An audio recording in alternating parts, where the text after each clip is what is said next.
Hi, welcome to Exploring Sunday Scriptures, and this is for July the 20th, Tuesday, July the 20th. This is part of our summer sermon series, so this is related to scriptures that have, or questions that have been submitted by all of you that you were hopeful to have proclaimed as part of the preaching or explained at best. Started in earnest this past week with the Lord's Prayer. We continue this week in a scripture which is going to feel really out of step in the sense of when we're hearing it. This is a scripture that is typically used on Good Friday. And I will get to the question that this relates to, not that I will answer that question, after I read you this scripture. So this is uniquely when the Gospel of John is used in relation to the crucifixion of Jesus. I've taken just a small part of what would be part of the Good Friday service, and still quite a long scripture, so you're going to have to bear with me in that. But it's the 19th chapter, and I'm reading verses, excuse me, verses 28 through 42 from the New Revised Standard Version. After this, when Jesus knew that all was now finished, he said, in order to fulfill the scripture, "I am thirsty." A jar full of sour wine was standing there. So they put a sponge full of the wine. Excuse me, I'm going to need to take a sip of water here.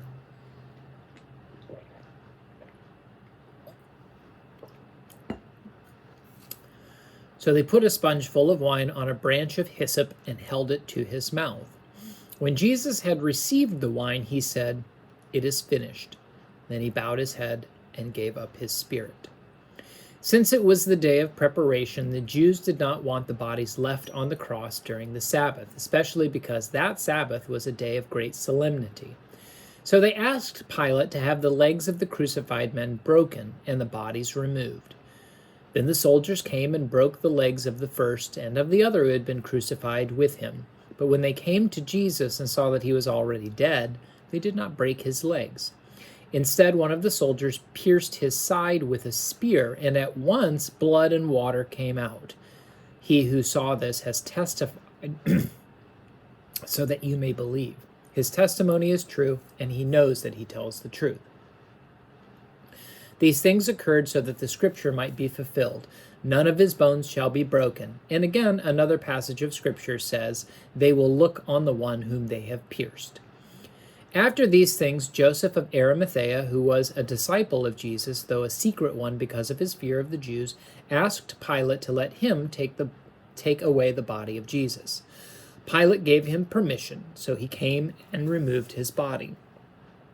Nicodemus, who had at first come to Jesus by night, also came, bringing a mixture of myrrh and aloes, weighing about 100 pounds. They took the body of Jesus and wrapped it with the spices and linen cloths according to the burial custom of the Jews. Now there was a garden in the place where he was crucified, and in the garden there was a new tomb in which no one had ever been laid.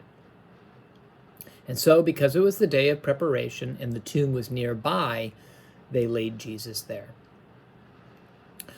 I'm going to go back and forth between this scripture a little bit. The question that came to me, and again, this is the scripture used for Good Friday, is what's so good about Good Friday? Or why is Good Friday called Good Friday when it's such a dark day? And there may be a simple answer, and as I said, I hate to answer it in this format, as that's what the sermon is largely on, but it's understanding that God's salvation comes as a result of his victory over death, of God's victory over death and resurrection. So you can't get to Easter without Good Friday. But there also is a matter of different translations of the word good, that it could have been God's Day or God's Friday, and that over time that became good. And I'll explore some other things in the sermon. But I wanted to just look at this scripture a little bit because it is really hard to find the goodness that is in such a violent episode. You've probably heard this scripture many times. You've explored it even perhaps. This is John's version, which is a little unique. We have the body of Jesus, for example, prepared with ointments and wrapped up to be put in the tomb here at the end of John's description. Now I only chose the actual part of the crucifixion and not the things that precede it, trying to make this somewhat getting to the point about Good Friday. So much of what you heard, you should have kind of heard a repetition of that scripture might be fulfilled, that scripture might be fulfilled. So this is pointing back into what we call the Old Testament or the Hebrew Bible, to various parts of scripture that allude to these things or speak specifically about these things as they relate to Messiah, or in general as part of the prophecies that were there. Now, crucifixion was it's a torture death. What happens over time is essentially you end up asphyxiating, you drown as your lungs fill with fluid. And a torture death, they wanted to make the death long and painful. This was a method of death to warn citizens to sort of stay in line. So it was public. They put the crucified on essentially roadsides so that people would have to pass by them and see the potential repercussions of speaking out or doing things against the government of that time.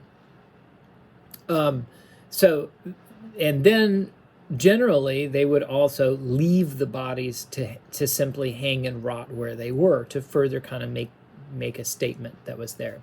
So we have some interesting things in this, in the uniqueness, not only with Jesus particularly, but also those crucified with him, that on this same day they would remove the bodies that were there and they would expedite the death. So interestingly, Jesus dies first. His death is quite quick. I mean, we don't really know how long. There isn't a timetable that's here.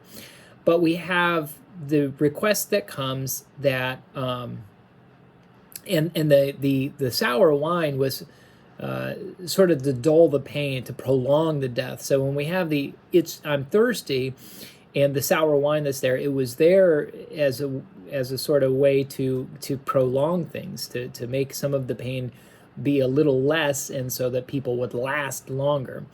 What we have with Jesus is, at least as it's written here, that right after that he says it is finished, and bowed his head and gave up his spirit. We don't know how much longer it was after that. Again, there's no timetable here on the length of the day, but it was the day of preparation, so the day before the Sabbath, and the Jews, this is Jerusalem, so and there was so it makes sense that by virtue of that, they didn't want the bodies left there during the Sabbath, particularly because this is a high holy day that they have coming up. So had they been crucified on a Monday, this request probably wouldn't have been honored. But somewhat in keeping peace in the region is this compromise that goes on between the Roman government, represented by Pilate as the governor of this particular area, and the Jewish High Council. So the religious authorities that Jesus has kind of upset the status quo of. So in order to keep things on an even keel, to keep everybody happy, the government, so that's Rome, so that's Pilate, as the request comes from the Jewish High Council to take him down because of this high holy day, that was honored. And the way to expedite it is to break the legs. Well, why? Because then the arms have to hold all of the weight, and it basically speeds up the asphyxiation, or the lungs filling with fluid. So you break the legs, and you don't have them any longer there to hold up or bear any of the weight. So that's why the legs are broken specifically. And it would have been very quick then following. So the two men who are crucified alongside of Jesus have their legs broken. And what it says here is the soldiers then came to Jesus and see that he's already expired, that he's already dead. So they pierced his side, and this could have been sort of poking to make sure that he really was expired before they went and broke his legs. And so when he pokes his side with the spear, we have blood and water coming out. Now, this could just be a description of what was there in the side. Had they managed to pierce him in a specific area, it could have been the contents of whatever that area was. If his lungs were indeed full of liquid, if he asphyxiated in that way and the pierced side pierced the lung, then that could be a reason that we have this mixture of blood as well as some sort of thinner fluid, here described as water. And again, that is all related to a fulfillment of Scripture, and that's none of the bones shall be broken, so his legs were not broken. In another passage of Scripture, they will look on the one whom they have pierced. So the piercing of his side is part of the scriptural fulfillment. So it's less about the content, but more also about the fulfilling of Scripture. But why they may have done it again is related perhaps to ensuring that he indeed has expired. We then have the presence of Joseph of Arimathea, apparently a secret disciple of Jesus, related to his own fears. That's why it's not well known that he is. He doesn't ask the Jews, but asks Pilate if he can take the body of Jesus. We also have the presence of Nicodemus, who himself was Jewish, and he had first come to Jesus with questions at night. You can look up where that was a little earlier in the gospel, asking Jesus questions. And he comes bearing these things that they are going to treat the body with. This is customary, and it says about 100 pounds weight of these myrrhs and aloes that they will slather the body in, if you will. And so they take the body close by. It would have been hard to transport, and for anybody who's carried a heavy weight where you don't have somebody helping you, it's really challenging. So part of this could have been convenience for using this particular tomb, in that it was right there. And it says there was a garden in the place where he was crucified, and there was a new tomb there as well. Tombs were usually hewn out of the rock itself. That was the way they buried people. And so that's likely the kind of tomb that we had. You would have put many people in those, and a rock sealed the doorway. So within that hewn rock, there would have been different beds, I guess, if I want to call them that, different shelves that would have been hewn also within there, so other bodies could have been placed alongside or in at a later time. So what seems to be indicated, based on the presence of Nicodemus with all these myrrhs and aloes, is that they did go through the custom of preparing the body, which is interesting because in other Gospels, that's the reason that the women are coming to the tomb, is everything happened in such a hurry that they couldn't get the body prepared as it should be. In this case, we have the body prepared as is customary with these myrrhs and aloes, as well as the wrapped. So what happens, it's not really mummification, but what happens is they spread these myrrhs and aloes over the body, as well as kind of having it in the wrapping. And they wrap up the body, and it kind of hardens into a glue over time. And it does happen kind of quickly. This highlights resurrection in the sense of the linen wrappings being there, expresses that this wouldn't have been an easy thing, and so it goes into the mystery of resurrection that these grave clothes were laid aside in the way that they were. So the other reason it seems to indicate that he was laid particularly in that tomb and not somewhere else is because it's the day of preparation. They're trying to finish up before the sun goes down, that they're using this by convenience of its location because it's right there. So the big question is, what's good about Good Friday? And this, I think, is a good thing for us to explore, because we like to skip over these painful parts of Scripture. And though we know the crucifixion of Jesus is essential to our faith, it is hard for us to hear this passage and to see in this the goodness of God. There is some scholarship out there that indicates that the whole episode of Jesus' betrayal and ultimately his crucifixion is a symbolic way of showing that God's love is not violent. That really we have the purest expression of full and complete love. That even in the face of death, there is still love happening. That it is a non-violent experience in totality, and that non-violence ends up being the catalyst for resurrection itself. So we have in here no violence occurring in the sense of what is spoken. We even could say that the way that Jesus's death is promoted doesn't seem to have a lot of violence associated with it, in the sense of like yelling out or anything like that. Obviously, crucifixion is very violent, but even in the face of that, God's love is there in a nonviolent, peaceful way. To say that the most that humanity can throw at God himself incarnate in Jesus is still not enough to kill God's love for creation. And that's what resurrection is showing that it doesn't matter what you do, nothing can stop the love of God. Nothing can conclude the love of God. So in order to have an Easter, you have to have a Good Friday. And so the goodness that we find in Friday in some ways, or the goodness that we can find in crucifixion, is this is part of the entire story of salvation.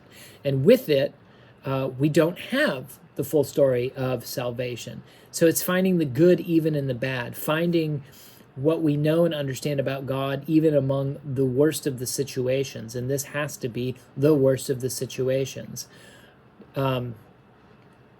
So, geez, what more to say about this? And there's a lot more that I will say in the sermon.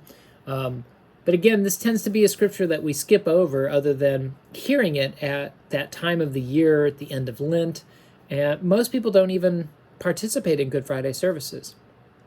So there's even that question of how many people really hear this part of the story, the actual crucifixion.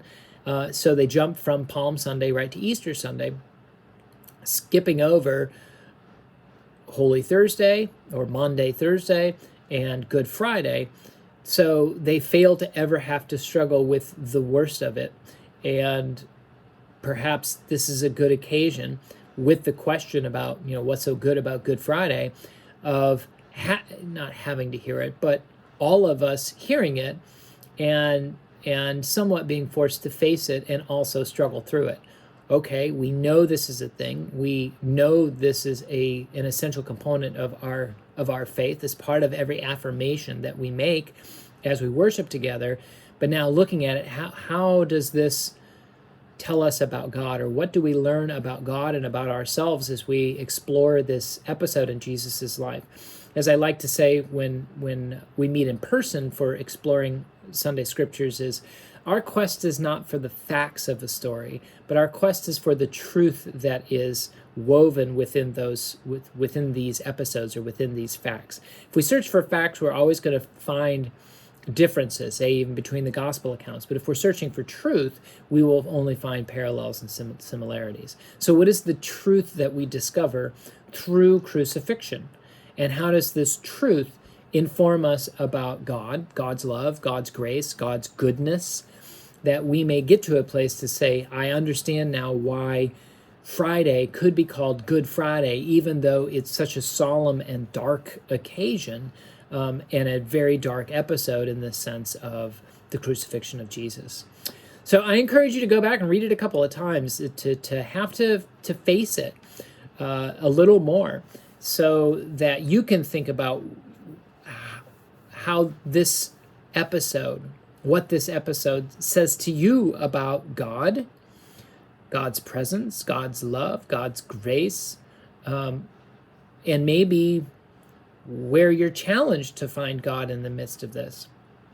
And hopefully as we gather for worship, that our exploration of this passage can help us to appreciate more fully and more deeply all that is contained within something that we read more as an account of a story than as something that inspires us or tells us something about God. So a little shorter this week, but the passage itself, I think, speaks well. And the question that inspired this passage was, what's so good about Good Friday? All right, God bless you. We'll see you all soon. Take care.